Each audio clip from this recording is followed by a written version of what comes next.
Daily we go past hundreds of pictures on social media. Pets, food, cars, all kind of images which is most likely to be normal images. Nothing suspicious in it. Or is it? Steganography is the art of hiding files, messages inside another file. So how does this happen? How can an image carry a text file without realizing that? Simply because the bit size that is changed inside the carry file will not be affected in a way that can be detected with a naked eye. There is a bunch of tools that can create our hidden message. But for this video, we will be using OpenStego. To use OpenStego, Java JDK must be downloaded over the system. Download OpenStego from GitHub page and Java JDK from the original website.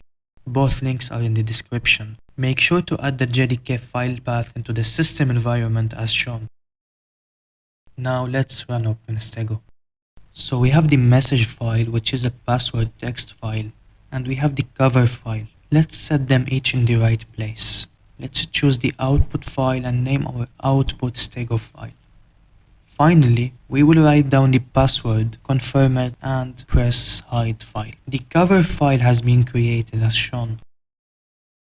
If we want to extract the file, simply input the stego file and choose the output directory. And the password, now extract the data. As shown, the data has been extracted. The cover image has been modified to be able to carry the message. This can be spotted with tools that compare both images. A tool such as Beyond Compare can do so. As shown, the same image has no difference. But when the cover image is chosen, the difference can be spotted in a glimpse of an eye. As a bonus point, remember that hackers can use the same technique to create a backdoor, so be careful where you download your images.